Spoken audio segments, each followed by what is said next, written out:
राधे राधे। मैं हूँ एक C aspirant Ansh Bhardwaj and welcome to my channel rise of Ansh. So again स्वागत है आप सबका इस नई वीडियो में। तो आज मैं इस वीडियो को रिकॉर्ड कर रहा हूँ 27 मार्च को एंड अप्रॉक्स 1 मंथ लेफ्ट है हमारे CA फाउंडेशन में 2026 के एग्ज़ाम में। एंड वीडियो स्टार्ट करने से पहले मैं आपको एक रियलिटी बता देता हूँ, ये वीडियो आपके लिए क्यों ज़रूरी होने वाली है और एक डिस्क्लेमर भी है।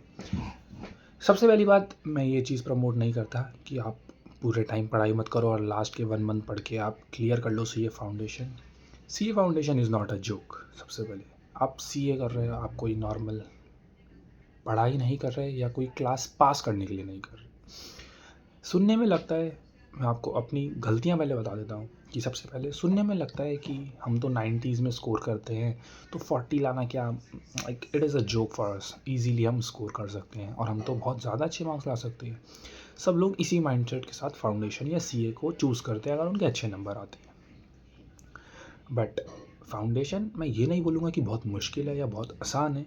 The answer is foundation is moderate but it is deep.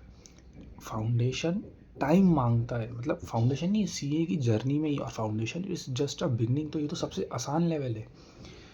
जब आप पढ़ने बैठते हो ना तो आपको रियलाइज़ हो जाता है ये चीज़ कि CA फाउंडेशन में काफ़ी सारे कॉन्सेप्ट हैं और काफ़ी डीप चीज़ें भी आपको पढ़नी पड़ेंगी जो आपने 11th-12th में स्किप करी हैं। और 11th-12th का कंप्लीट सिलेबस के बाद न्यू चीज़ें भी इसमें ऐड ऑन होती हैं। तो अब मैं जो ये वीडियो बना रहा हूँ, इस वीडियो का टॉपिक आपने थंबनेल में देख ही लिया होगा, how to pass CA foundation in 1 month. देखो, मैं ये नहीं बोलूँगा कि अगर आप ज़ीरो से स्टार्ट करोगे तो 1 मंथ में करना इम्पॉसिबल है। मतलब बहुत ज़्यादा पढ़ाई करनी पड़ेगी, एक्सट्रीमली डिसिप्लिन के साथ। अगर आप रोज़ 10 आवर्स पढ़ सकते हो तो 30 डेज़ में आप 300 आवर्स पढ़ सकते हो। और अगर आपने क्वालिटी 300 में से भी 280 270 आवर्स क्वालिटी वाले पढ़ लिए ना तो आप इजीली फाउंडेशन को पास कर सकते हो। मैं आपको सबसे रियलिस्टिक अप्रोच बताऊंगा फाउंडेशन को पास करने के लिए। देखो, मैं ये नहीं बोलूँगा कि मैंने इस तरीके से पास कर लिया, मेरा भी अटैम्प्ट है और मैं अपना बेस्ट दूंगा। Result is not in my hand but yeah hard work is. I am not the most talented one in my family but I know I can be the most hard working man in my family. Yeah so on this note मैं आपको सब कुछ बताता हूँ। सबसे पहले paper number 1 accountancy की बात करते हैं। अकाउंटेंसी में सब कुछ करने जाओगे तो बहुत मुश्किल पड़ जाएगा, क्योंकि accountancy is like practice practice practice. Okay, तो start with partnership, start with companies. इन दोनों में से किसी एक के साथ स्टार्ट करो और उसके बाद नेक्स्ट ये चीज़ करो। उसके बाद फाइनल अकाउंट्स, थोड़ी बहुत थ्योरी, NPO देखना, NPO नहीं तो रेक्टिफिकेशन देख सकते हो, बिल ऑफ एक्सचेंज देख सकते हो। बट अगर आपको पास होना है, final account, companies, partnership, theory और नॉर्मल क्वेश्चन अगर आप कर सकते हो BRS के, रेक्टिफिकेशन ऑफ एरर के या पासबुक कैशबुक के, तो आप पास हो सकते हो अकाउंट्स में। अब आते हैं लॉ में। लॉ में मेरे पास दो तरीके हैं, दो टाइप के स्टूडेंट होते हैं। स्टूडेंट नंबर 1 जो इंडियन कॉन्ट्रैक्ट एक्ट अच्छे से कर लेते हैं, क्योंकि उसकी वेटेज होती है 30 से 35 marks out of 100, which is like boom. Paper 120 marks का होता है और हमें 100 मार्क्स का अटैम्प्ट करना होता है। ये अगर आपको पता है तो ठीक है, नहीं पता तो मैंने बता दिया। तो कुछ लोग ऐसे होते हैं जो कॉन्ट्रैक्ट एक्ट अच्छे से कर लेते हैं और बाकी कोई भी एक चैप्टर उठा लेते हैं। सोगा, कंपनीज, सोगा मतलब सेल्स ऑफ गुड एक्ट, या फिर कंपनीज एक्ट, या फिर इंडियन पार्टनरशिप, कोई भी चैप्टर उठा लो अगर आप नेगोशिएबल इंस्ट्रूमेंट कॉन्ट्रैक्ट के साथ, तो आप पास हो सकते हो। और सेकंड कैटेगरी के स्टूडेंट जो कॉन्ट्रैक्ट एक्ट को टच ही नहीं करते, तो उनके लिए तो फिर सारे चैप्टर करने चाहिए उन्हें। देखो, सब चैप्टर की वेटेज 18-20 मार्क्स की है। सोगा भी इतने का ही है, पार्टनरशिप भी, कंपनीज भी। नेगोशिएबल 14 के आसपास का आता है। तो आप ये सब करके पास हो सकते हो। और लॉ में आपको सेम वर्ड्स लिखने पड़ते हैं मॉड्यूल के, जिसका मतलब है आपको अच्छे से एक एक लाइन कीवर्ड्स पता होने चाहिए, जो राइटिंग प्रैक्टिस से आपकी होगा। तो लॉ में मैंने आपको बता दिया, या तो आप कॉन्ट्रैक्ट के साथ कोई भी चैप्टर कर लो, या फिर आप कॉन्ट्रैक्ट स्किप करके कंपनी, सोगा, ये सब उठा सकते हो। क्योंकि contract act is a huge chapter, वो आपको बहुत टाइम लेगा। बट अगर वो हो गया ना तो ट्रस्ट में आपको लॉ में पास करने से कोई नहीं रोक सकता। पेपर नंबर 3 क्यूए में ना सबसे बड़ा मिथ ना जो है कि क्यूए ईजी है। मैं ये नहीं कहूँगा क्यूए टफ है, बट ना क्यूए टाइम टेकिंग सबसे ज़्यादा है। क्यों, मैं आपको समझाता हूँ। 20 मार्क्स एलआर जो आप 2 दिन में पढ़ के ईजीली स्कोर कर सकते हैं 20 मार्क्स, उसमें ईजीली 20 मार्क्स आपके आ सकते हैं अगर आपने अच्छे से प्रैक्टिस कर ली। क्योंकि एलआर में क्वेश्चंस लिमिटेड है, मतलब वो चेंज हो सकते हैं, राइट लेफ्ट लेफ्ट राइट ऐसे चेंज हो जाएगा, साउथ का नॉर्थ, नॉर्थ का वेस्ट, ब्लड रिलेशन में आ जाएगा, फर्स्ट कज़न सेकंड कज़न, वैसे भी ज़्यादा नहीं आता उसमें भी। अगर आपको पॉइंट आउट वाले क्वेश्चन आ गए तो आपका ब्लड रिलेशन भी हो जाता है। सिटिंग अरेंजमेंट में वही लेफ्ट राइट का खेल है। और कौन सा चैप्टर है, ब्लड रिलेशन, सिटिंग अरेंजमेंट, एक मिनट मैं तो भूल भी गया ऐसे। और हाँ, डायरेक्शन भी आसान है, वही नॉर्थ वेस्ट जो मैंने बताया आपको। और जो आता है सीरीज़ कोडिंग डिकोडिंग, इसमें आपको थोड़ा सा अगर आपने ट्रिक्स देख लिया, आपको समझ आ गया तो आपका एलआर हो जाएगा। 20 मार्क्स आपके हो गए और आपको पास होने के लिए चाहिए 40 मार्क्स। तो अब मैं आपको बताता हूँ कि क्यूए में आप एग्रीगेट बनाने की कोशिश करो। क्यूए में आप सब अटैम्प्ट करने जाओगे तो टाइम बहुत ज़्यादा लग जाता है और अटैम्प्ट हो नहीं पाता, क्योंकि कुछ क्वेश्चन टाइम टेकिंग भी होते हैं बहुत ज़्यादा। तो आप ऐसा कर सकते हो, या तो आप सब पढ़ लो, मैथ्स हटा दो, स्टैट्स पढ़ लो और एलआर पढ़ लो, 60 मार्क्स आ गए।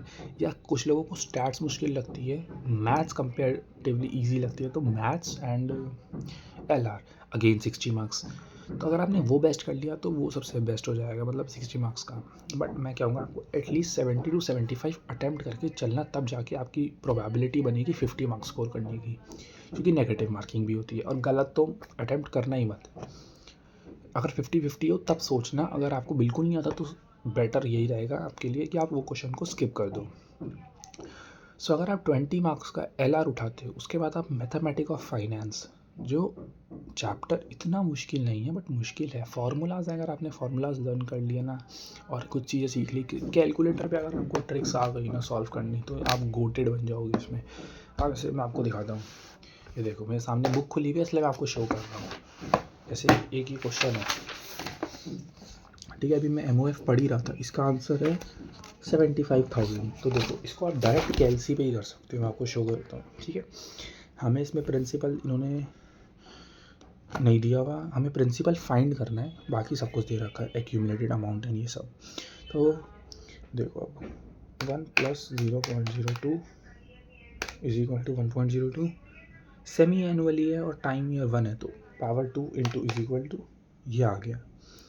अब इसको divide equal to accumulated amount हमारा कितना है, 78,030, 75,000 इज द आंसर। तो आप कैलसी पर ही कर सकते हो बहुत ईजीली। तो हाँ, तो इस चैप्टर को कर लो, इस चैप्टर की weightage is also approx 15 marks 14 marks. और उसके बाद आप कर लो सेंट्रल टेंडेंसी, जो कि जिसमें कि मीन मोड मीडियन है, जो आपको पढ़ा हुआ लगेगा, वो भी अप्रॉक्स 14 नंबर का है। तो 14 + 14 = 28, 28 + 20 = 48। एंड अगर आपने एक दो चैप्टर थोड़े बहुत और उठा लिए, प्रोबेबिलिटी या फिर ये सीक्वेंस एंड सीरीज़ या फिर लीनियर इनइक्वालिटी, कोई भी चैप्टर उठा लिया अगर आपने, कोरिलेशन, इंडेक्स नंबर, तो आप इजीली मैथ्स में 75 का अटेम्प्ट कर सकते हो। इकोनॉमिक्स तो जस्ट आप 1 शॉट देखो और आप इजीली कर सकते हो। मोस्टली हर चैप्टर 10 नंबर का है, तो आप लास्ट के चैप्टर भी उठा सकते हो अगर आपको सिर्फ पास करना है। वैसे इको से एग्रीगेट बनाने की कोशिश करना, सबसे मेन तो वही, एटलीस्ट उसमें 80-90 का मार्क्स लाने का टारगेट करो, अटैम्प्ट तो 100 का ही टारगेट करना।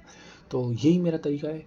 यूट्यूब पे 1 शॉट देखो इकोनॉमिक्स की, क्यूए में क्वेश्चन प्रैक्टिस करो, सिलेक्टिव स्टडी करो और वो बेस्ट स्टडी करो। मैं आपको कहूँगा कि हाई वेटेज वाले चैप्टर उठाओ, mathematics of finance, central tendency, LR, and उसके बाद सबसे ज़्यादा वेटेज किसकी है मैं आपको देख के बता देता हूँ।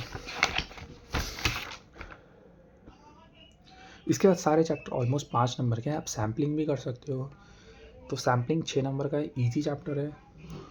लीनियर इनइक्वालिटी तो 1 नंबर का है, तो वो तो रहना। इक्वेशंस कर सकते हो 5 नंबर का। अगर आपने मैथ्स पढ़ी है तो सेट, फंक्शन, रिलेशन भी आपके लिए आसान है।